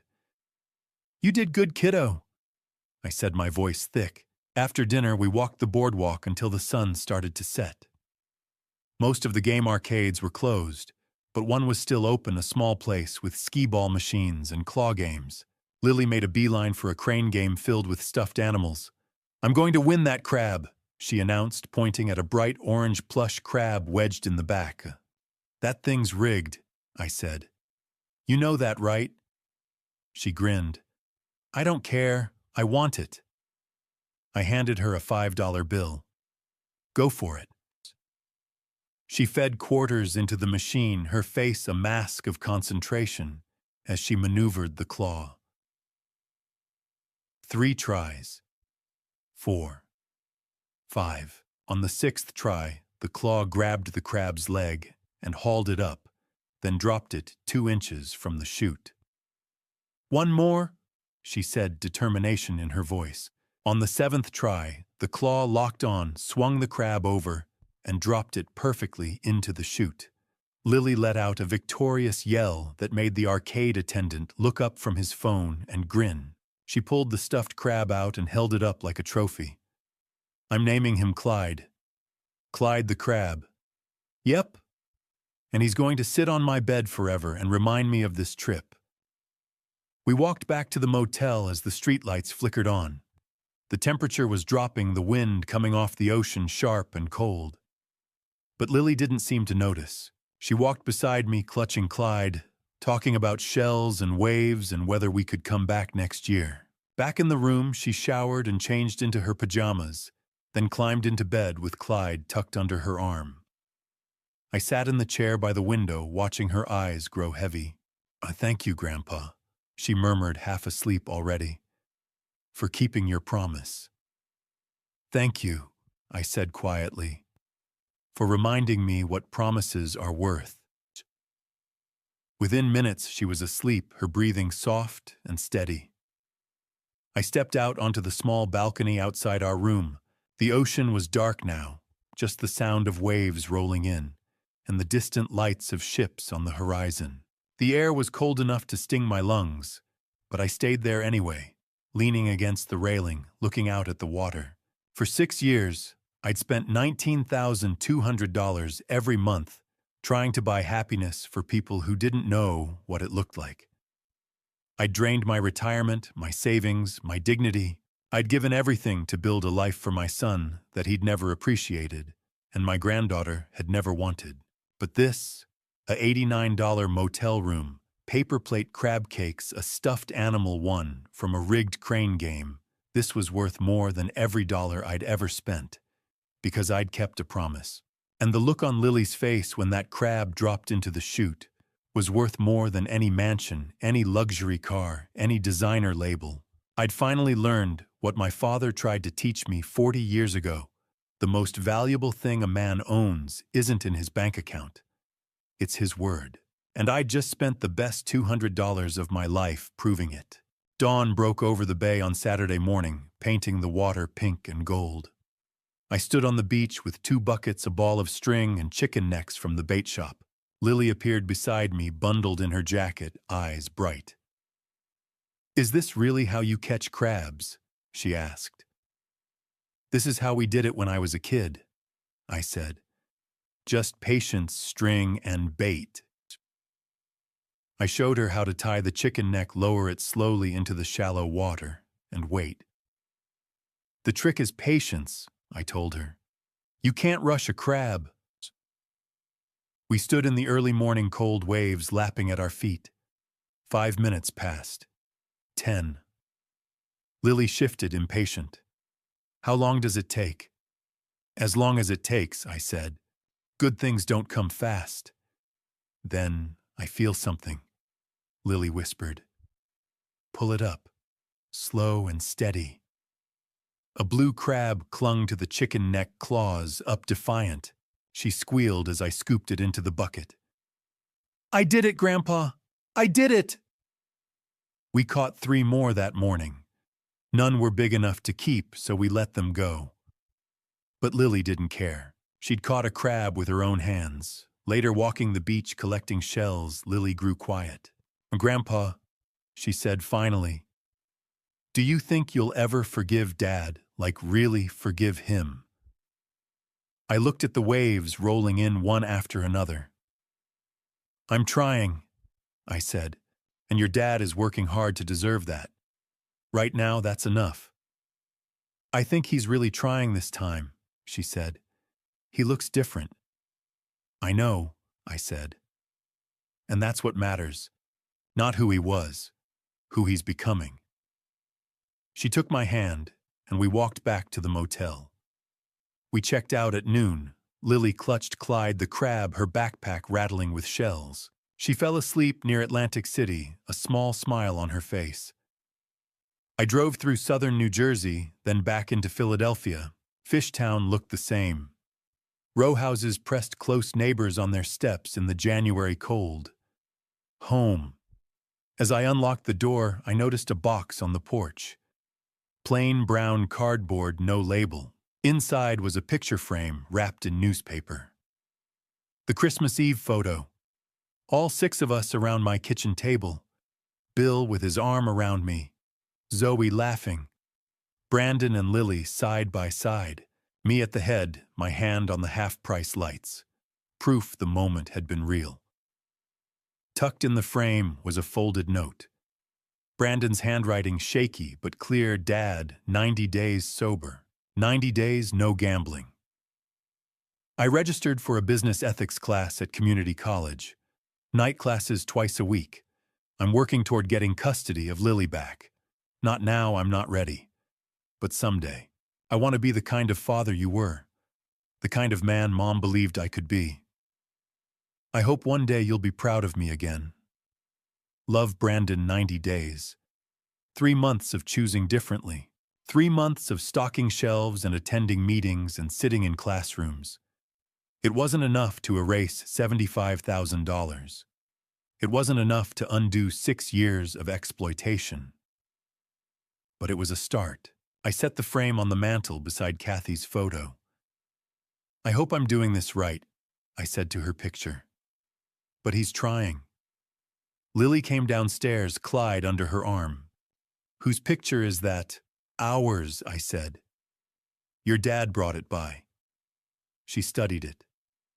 We look happy. We were, I said. We are. 10 months passed like that. Small moments. Steady progress. One Tuesday morning in November, I sat at my kitchen table. Lily's backpack hung by the door. The Cape May photo stuck to the fridge, the half-price Christmas lights still strung overhead, because Lily wanted them year-round. My bank account, $64,000. Not much for a man who once had over $1 million, but I felt richer than I ever had. The mail came. Bills, junk, and a plain envelope with Brandon's handwriting. The 8th payment. A check for $300. Memo line payment 8 of 8 months. 8 payments. $2,400 total. Against $75,000, it was nothing, but it was everything. I tore the check in half, then in half again, dropped the pieces in the trash. Brandon didn't need the weight of impossible debt anymore. He'd paid me back in ways that mattered more. By showing up sober every Sunday, by taking Lily to the park, by learning ethics in community college classrooms, by stocking shelves at Target with his head up. That was worth more than $75,000, more than the $1.3 million I'd spent over 6 years. He was becoming a man his mother would recognize. That afternoon, Lily came home with college brochures. Temple has a good social work program, she said. Maybe I could help families like ours, the ones that get lost. My throat tightened. That's a beautiful dream. And I could stay here, with you, commute instead of dorms. You don't have to. I know, she said, but I want to stay where there's real love. I took her hand. Then you stay as long as you want. That evening, Brandon called. Dad, I got promoted. Shift supervisor. They said I'm reliable. They said they trust me. His voice broke. I'm proud of you, I said. I'm trying, Dad. Every day. I know you are son. After he hung up, I sat alone looking at the 2 photos on the mantel, Kathy in one, all of us at Christmas in the other. I thought about the old math. $19,200 a month. $1,382,400 over 6 years. 172 payments to people who never said thank you. But tonight I did different math, $64,000 in savings. A house filled with laughter. A granddaughter who chose love over luxury. A son learning to stand. Burnt pancakes. Cape May. Promises kept. By any measure that actually matters, I was the richest man in Philadelphia. The measure of a man isn't in his bank account. It's not in his car or house or paycheck. It's in his word, his presence. Whether he shows up when it's hard. I failed that test for years. I thought providing meant giving money. I thought love looked like luxury. But love looks like burnt pancakes, like an $89 motel room, like a stuffed crab named Clyde, like a son on a city bus, working an honest job, becoming the man he should have been. I walked upstairs and knocked on Lily's door. Just wanted to say goodnight. She hugged me. Love you. Love you too, sweetheart. I headed to bed, the same bed I'd had for 20 years, the same quilt Kathy's mother made. And as I closed my eyes, I realized I may not have much money left, but I have everything that matters. And by any measure worth counting, that makes me the richest man alive. Looking back at my story, I see a man who confused family betrayal with love, who mistook enabling for support. I gave $1, $3 million trying to buy respect, only to learn that real wealth can't be deposited in a bank. Don't be like me. Don't wait until you're 64 to understand that boundaries aren't walls, they're bridges to healthier relationships. Grandpa stories like mine aren't meant to inspire pity. They're lessons in what I learned: too late love without accountability isn't love at all. The hardest lesson. Sometimes the most loving thing you can do is say no. When I finally cut off the money, I didn't abandon Brandon. I gave him the chance to find himself. Family betrayal cuts deep, but enabling cuts deeper. It took my son stealing $75,000 and my grandpa heartbreaking before I understood the difference. My faith taught me that God doesn't call us to be ATMs for our children. He calls us to be fathers, present, firm, and loving enough to let them fall so they can learn to rise. Grandpa stories should end with wisdom earned, not regrets rehearsed. Here's mine: measure your worth by your word, not your wallet. The richest inheritance isn't money. It's the example of a man who loved well and knew when to let go. Family betrayal taught me that sometimes you save people by refusing to save them. Choose differently. Choose sooner. Choose wisely. Thank you for walking this journey with me. Drop a comment. What would you do in Vincent's shoes? Torn between love and tough choices, I want to hear your perspective. If this story touched you, consider subscribing so you don't miss what comes next. Quick disclaimer. While inspired by real family dynamics, some elements have been dramatized for storytelling purposes. If this isn't your preference, feel free to explore other content.